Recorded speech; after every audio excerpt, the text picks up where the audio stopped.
तो भाई लोग, आज हम बात करने वाले हैं एक धमाकेदार सुपरनैचुरल एक्शन थ्रिलर की, जिसमें मॉन्स्टर्स हैं, विजन्स हैं और एक भयंकर प्रोफेसी भी।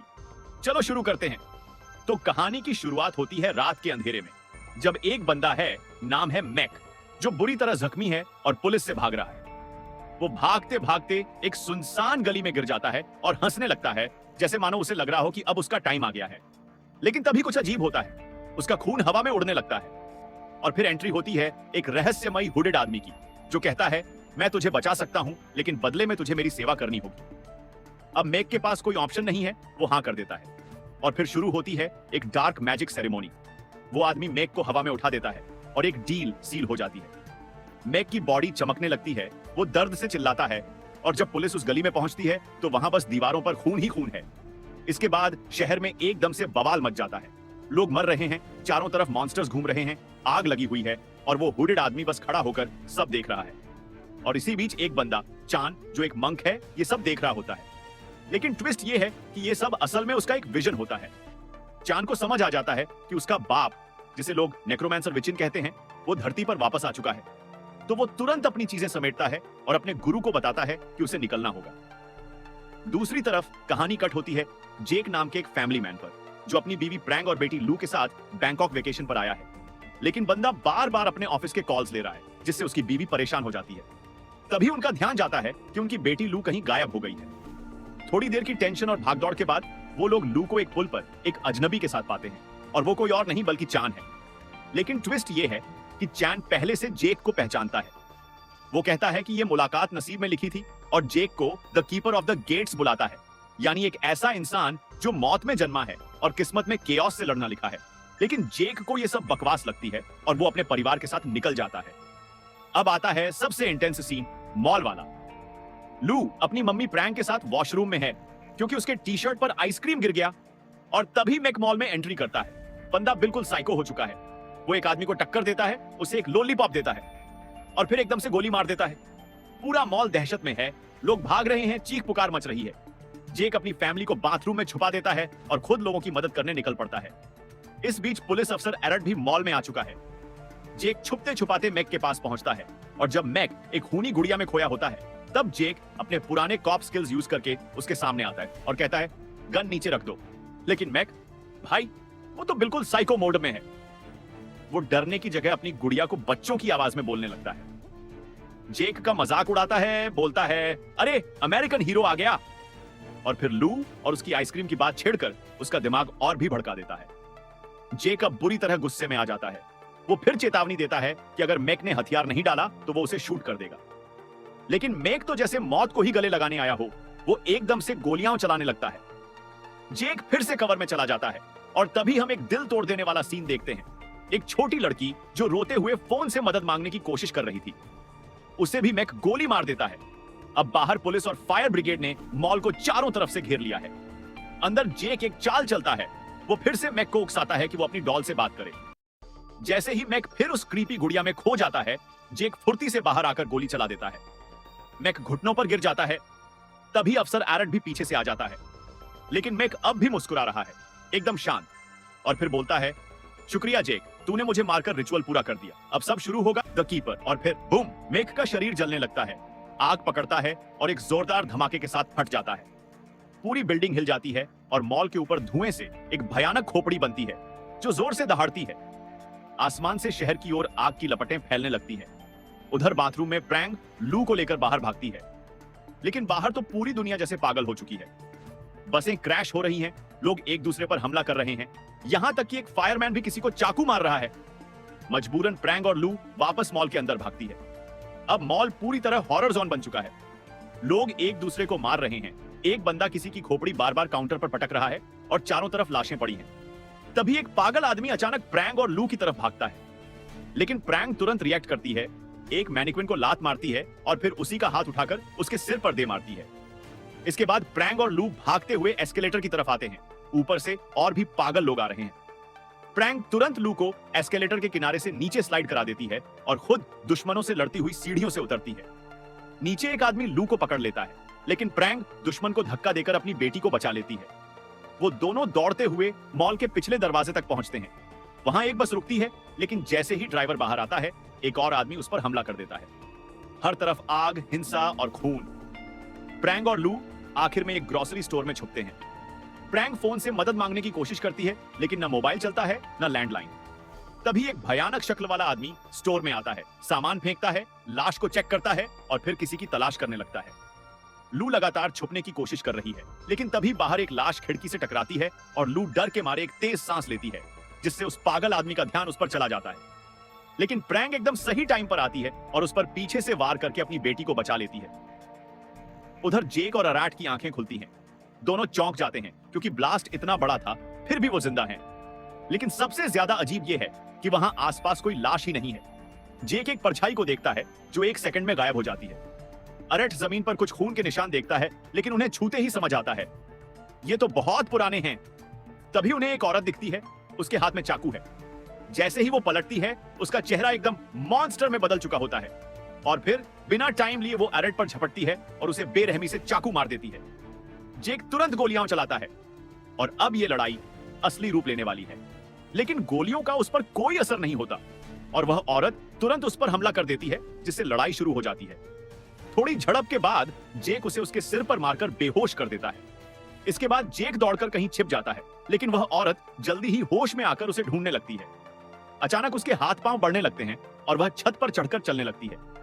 जेक चुपचाप छिपते हुए बचने की कोशिश करता है, लेकिन आखिरकार वह औरत उसे ढूंढ लेती है और घसीटकर बाहर निकालती है। जेक फिर से गोली चलाने की कोशिश करता है, लेकिन वह राक्षसी औरत उसे असलहा छीनकर खुद उस पर वार करने की कोशिश करती है। जेक बड़ी मुश्किल से उससे लड़ते हुए उसे धक्का देकर फिर से भाग जाता है। वह बाथरूम में जाकर अपनी फैमिली को ढूंढता है, लेकिन वहां कोई नहीं होता। मॉल के बाकी हिस्सों में तलाश करने पर उसे पता चलता है कि सारा खाना सड़ चुका है। तभी वह औरत फिर से उस पर हमला कर देती है, तो जेक उसे एक कुर्सी से मारता है और भागने की कोशिश करता है। लेकिन वह तुरंत एक और वार से उसका रास्ता रोक देती है, तो जेक पास में लटकी हुई कुछ तारों को पकड़कर औरत को उससे बांध देता है और कुछ सजावटों से उसे जकड़ देता है। वह उसे कई बार मारता है, लेकिन कोई असर नहीं होता, तो वह उसे वहीं छोड़कर निकल जाता है। उधर प्रैंग और लू स्टोर से बाहर निकलकर बस स्टेशन पहुंचते हैं, जहां लोग अभी भी एक दूसरे पर हमला कर रहे हैं। दोनों चुपके से निकलने की कोशिश करते हैं, लेकिन एक आदमी उनका रास्ता रोक देता है, तो वे बस के नीचे से रेंगते हुए निकल जाते हैं। लू एक गाड़ी में कुछ सामान्य लोगों को इशारा करते हुए देखती है, तो वे मौका देखकर उस गाड़ी की तरफ भागते हैं। ड्राइवर बताता है कि बस चल सकती है, लेकिन उसकी चाबी बाहर गिर गई है और कोई भी उसे उठाने की हिम्मत नहीं कर रहा। प्रैंग दौड़कर चाबी उठा लाती है, लेकिन वापस आते समय दो पागल लोग उसे पकड़ लेते हैं। लू रोती है क्योंकि वह अपनी मां का हाथ नहीं पकड़ पाती, लेकिन तब तक एक पैसेंजर बाहर आता है और पागलों से लड़कर प्रैंग को बचा लेता है। प्रैंग अपनी बेटी के पास लौटती है और ड्राइवर को चाबी दे देती है, जिससे बस चल पड़ती है। लेकिन वे देखती हैं कि वह पैसेंजर उन हिंसक लोगों द्वारा मारा जा रहा है। दुर्भाग्यवश बस ज्यादा दूर नहीं जा पाती, क्योंकि रास्ता छोड़ी हुई गाड़ियों से ब्लॉक है, तो प्रैंग और लू को पैदल ही चलना पड़ता है। थोड़ी देर बाद वे अपने होटल पहुंचती हैं और वहां भी लाशें पड़ी होती हैं। ऊपर जाने पर वे देखते हैं कि एक आदमी एक औरत से लड़ रहा है और फिर उन पर हमला करता है। प्रैंग एक लगेज ट्रॉली को ढाल बनाकर हमलावरों को पीछे धकेलती है और उन्हें गिरा देती है। तभी एक और आदमी कॉरिडोर के अंत से आता है और प्रैंग उसे बोतल से मार देती है। अंततः वह और लू अपने कमरे में सुरक्षित पहुंच जाते हैं। जब वे खिड़की से बाहर देखते हैं तो पूरी सिटी को झलते हुए पाते हैं। प्रैंक कमरे का फोन चलाने की कोशिश करती है, लेकिन वह भी बंद होता है। मॉल में जेक घूमते हुए देखता है कि सभी स्क्रीन फेल हो चुकी हैं। हैरानी से वह देखता है कि वह औरत अपनी बेड़ियों से छूट चुकी है और अब भी उसे ढूंढ रही है। वह एक दीवार पर बने खून के बहाव की तरफ जाती है और उसमें प्रवेश कर जाती है। जेक उसे फॉलो करता है और यह अजीब सा पोर्टल उसे सीधा बस स्टेशन में ले आता है, जो अब पूरी तरह खाली है। ऊपर देखते ही वह चौंक जाता है। एक विशाल राक्षस इमारत पर खड़ा होता है। वह दैत्य जेक का पीछा करते हुए बसों को कुचलता हुआ शहर में तबाही मचाने लगता है। जेक जान बचाने के लिए दौड़ता है, लेकिन जैसे ही वह एक गली में घुसता है, पीछे से इमारतें गिरने लगती हैं और वह फंस जाता है।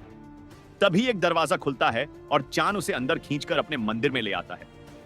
चान बताता है कि वे अब एक और दुनिया में हैं, जिसे हिंद्रेंस कहा जाता है। यह स्वर्ग और नर्क के बीच की एक जगह है, जहां वे आत्माएं आती हैं जो रास्ता भटक चुकी हैं। और जेक अब यहां अपने कर्मों का हिसाब देने आया है। जब जेक ने मेक की मदद से रिचुअल पूरा किया, तब उसने नर्क के दरवाजे खोल दिए और राक्षसों को धरती पर छोड़ दिया। मेक को जिस व्यक्ति ने बहकाया था वह कोई और नहीं बल्कि चान का पिता विचेन था, एक शक्तिशाली नेक्रोमैंसर जो अब फिर से लौटना चाहता है। क्योंकि दरवाजा जेक ने खोला था इसलिए उसे ही बंद भी करना होगा। वह अब कीपर बन चुका है। यह उसका भाग्य है क्योंकि उसका जन्म रक्तचंद्र के दिन हुआ था और उसी समय उसकी मां की मौत भी हुई थी। जेक कुछ नहीं समझता और सिर्फ अपनी फैमिली को बचाना चाहता है। चान कहता है कि अगर वह दरवाजा बंद करता है तो अपनी फैमिली के साथ साथ पूरी दुनिया को बचा लेगा। अब उन्हें जल्दी करना होगा क्योंकि वह राक्षस हर आत्मा को खाकर और ताकतवर बनता जा रहा है। उनका पहला लक्ष्य है मेक को ढूंढना। खोज शुरू करते हुए चान उसे और भी बातें बताता है। विचेन पहले एक लालची भिक्षु था जिसने अपने गुरु की किताबें चुरा ली। इन्हीं से उसकी आत्मा भ्रष्ट हो गई और उसका मानव शरीर नष्ट हो गया।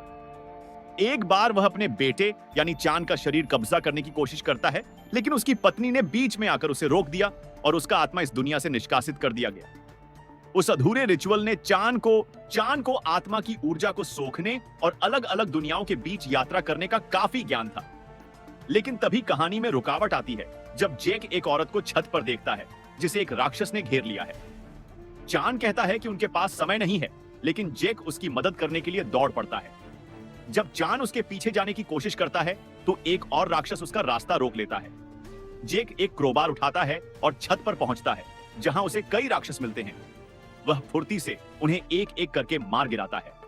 फिर वह उस लड़की की हालत देखता है और पहचानता है कि यह मॉल में मारी गई पीड़ितों में से एक है। वह लड़की रोते हुए बताती है कि वह मरने से पहले अपने एक्स बॉयफ्रेंड से बात नहीं कर पाई थी और उसे पछतावा है कि उसने उसके सबसे अच्छे दोस्त के साथ धोखा किया था। यही कारण है कि उसकी आत्मा अब इस बीच की दुनिया में फंसी हुई है। उसी समय वह विशालकाय राक्षस फिर से दिखाई देता है और पूरी इमारत को तोड़ना शुरू कर देता है। तो जेक उस लड़की को खींचकर वहां से भागता है, लेकिन दुर्भाग्य से राक्षस उसे पकड़ ही लेता है और निगल जाता है। जब राक्षस वहां से चला जाता है तो जेक फिर से चांद से मिलता है और बताता है कि वह लड़की तो जानती ही नहीं थी कि वह मर चुकी है। जेक को याद आता है कि मॉल का धमाका बहुत भयानक था और वह यह समझ जाता है कि वह खुद भी मर चुका है, जिसे चांद पुष्टि करता है। जेक बुरी तरह टूट जाता है, उसे अपनी फैमिली की याद सताती है। चांद समझाता है कि वह एक खोई हुई आत्मा बन चुका है क्योंकि उसने अपनी फैमिली की बजाय अपने काम को चुना था। लेकिन सब कुछ खत्म नहीं हुआ है। अगर जेक एक वेसल का इस्तेमाल करे तो वह धरती पर वापस जा सकता है। चांद के साथ चलते हुए वे शहर में आगे बढ़ते हैं। तभी वे देखते हैं कि एक पंखों वाला राक्षस उनका पीछा कर रहा है। दोनों एक इमारत में घुसते हैं जहां और भी राक्षस होते हैं और पीछा कर रहा वह पंखों वाला दैत्य भी वहीं उतरता है। जब राक्षस हमला करते हैं तो चांद अपने स्टाफ और मार्शल आर्ट्स स्किल्स से उन पर भारी पड़ता है, जिससे वे डरकर पीछा करना बंद कर देते हैं। जेक और चांद ऊपर की मंजिल पर भागते हैं और एक थिएटर में पहुंचते हैं जो राक्षसों से भरा होता है। दोनों तेजी से दौड़ते हुए स्क्रीन के सामने एक विशेष स्थान तक पहुंचते हैं जहां चांद एक पोर्टल खोल सकता है। सिर्फ एक सेकंड में वे दोनों फिर से भौतिक दुनिया में पहुंच जाते हैं जहां राक्षस बिना वेसल के उनका पीछा नहीं कर सकते। जेक एक शीशे में देखता है और पाता है कि वह अब अरत की लाश पर काबिज है, जो बहुत दर्दनाक है। चांद उसे एक प्राचीन बंदूक देता है जिससे खास किस्म की गोलियां निकलती हैं और एक विशेष चाकू भी देता है। यही दो हथियार मेक को मार सकते हैं। उधर मेक अब जेक के शरीर पर कब्जा कर चुका है और उसी शरीर से होटल रूम की तरफ जा रहा है जहां प्रैंक मौजूद है। फैमिली को जेक की चिंता हो रही है, लेकिन उन्हें नहीं पता कि मेक को पता नहीं चलता कि वह फैमिली से कैसे बात करे, इसीलिए वह बस आईने में अपने असली रूप को घूरता रहता है। लू लगातार सवाल पूछती रहती है, जिससे परेशान होकर मेक मॉल से मिली जली हुई गुड़िया निकालता है। तभी कमरे का फोन बजने लगता है और मेक खुशी खुशी कॉल उठाकर कुछ नोट्स लेने लगता है। जब तक चान और जेक कमरे में पहुंचते हैं, मेक और फैमिली वहां से गायब हो चुके होते हैं। बस गुड़िया वहीं पड़ी होती है। चान फोन के पास छोड़ा गया मेक का नोट पढ़ता है और उसी वक्त जेक को लू की मदद के लिए चिल्लाने की आवाज सुनाई देती है। वह खिड़की से देखता है कि लू पुल के पास है, तो बिना देरी किए होटल से बाहर दौड़ पड़ता है। प्रैंक और लू डर जाती है क्योंकि उन्हें जेक अरत के रूप में दिखता है और इसी मौके का फायदा उठाकर मेक जेक को पीछे से मारकर गिरा देता है। वह जेक को जमीन पर दबोचकर कहता है कि अब वह उसकी जिंदगी और फैमिली छीन लेगा। वह जेक को एक बुरा पिता और पति कहता है जिसने हमेशा अपना काम अपनी फैमिली से ऊपर रखा। जेक उसे गालियां देता है ताकि मेक रिएक्ट करे और जैसे ही मेक हरकत करता है, जेक लुढ़ककर खुद को बचा लेता है। इसके बाद दोनों के बीच जबरदस्त लड़ाई होती है, घूंसे, लातें, मुक्के। जेक जब स्पेशल गन उठाता है तो मेक उसे फौरन छीन लेता है और दोनों पूल में गिर जाते हैं। पानी में भी लड़ाई जारी रहती है। जेक चाकू निकालता है और जैसे ही वह मेक को मारने ही वाला होता है, प्रैंग उन दोनों पर जादुई बंदूक तान देती है और चिल्लाती है कि रुक जाओ। दोनों ही आदमी कहते हैं कि वही असली जेक है, जिससे प्रैंग उलझन में पड़ जाती है। लू अपने पापा के साथ किए जाने वाले उस खास इशारे के बारे में पूछती है जो वह वादा करते समय करती है। अरत के शरीर में जेक वही इशारा करता है। प्रैंग गोली चलाती है और अफसोस वह जेक को लगती है। उसकी आत्मा फिर से हिंड्रेंस में पहुंच जाती है, जहां एक राक्षस उसकी आत्मा को काटता है। असल दुनिया में मेक जेक का शरीर लिए रहता है और प्रैंग से बंदूक ले लेता है। लू बार बार कहती है कि ये उसके असली पापा नहीं है। तभी दीवार पर खून का एक पोर्टल खुलता है और मेक कहता है कि उसके साथ चलो। उधर हिंड्रेंस में चान जेक की आत्मा को बचा लेता है। चान के पास अब भी होटल वाला मेक का नोट होता है। पता चलता है कि मेक विचिन से संपर्क में था, जिसने उसे नरक का द्वार खोलने वाले रिचुअल की जगह बताई थी। चान और जेक जंगल के बीच एक वीरान घर तक पहुंचते हैं, जहां एक बड़ी आग जल रही होती है। वही है गेट ऑफ हेल। उधर असली दुनिया में मेक प्रैंग और लू को उसी जगह ले आता है, जहां कई पजेस्ट कल्टिस्ट और वो नकाबपोश आदमी विचेन मौजूद होते हैं। बड़ा राक्षस अब भी इधर उधर घूम रहा होता है, तो जेक और चान चुपचाप वहां पहुंचते हैं और चान एक और पोर्टल खोलता है। विचेन लू के शरीर को हवा में ऊपर उठाकर उसे मारने ही वाला होता है, ताकि वो रिचुअल पूरा हो और वह भगवान बन जाए। लेकिन तभी जेक बीच में आकर उसे रोकता है। कल्टिस्ट जेक पर हमला करते हैं, लेकिन जेक अपनी जबरदस्त फाइटिंग स्किल्स और स्पेशल चाकू से उन्हें एक एक करके मार देता है। मेक भी लड़ाई में शामिल होता है और जेक पर गन से वार करता है, लेकिन दोनों की हाथापाई में वो गन गिर जाती है। इसी बीच प्रैंग अपने ऊपर से गुंडे को गिरा देती है और गन उठा लेती है। वो विचिन के हाथ पर गोली चलाती है, जिससे वो लू को नहीं मार पाता, लेकिन एक और कल्टिस्ट उस पर झपटता है और वो गिर जाती है। प्रैंग जमीन से एक चाकू उठाकर उसे भी मार गिराती है और जेक उस पर झपटते दूसरे आदमी को अपना चाकू फेंक कर मार देता है। मेक के पास भी एक चाकू होता है और वह जेक को बार बार काटता है, लेकिन तभी प्रैंग अपने पति की तरफ गन फेंकती है। जेक गन पकड़ता है और आखिरकार मेक को गोली मारता है। उसकी आत्मा तुरंत हिंड्रेंस पहुंचती है, जहां वह विशालकाय राक्षस द्वारा खा ली जाती है।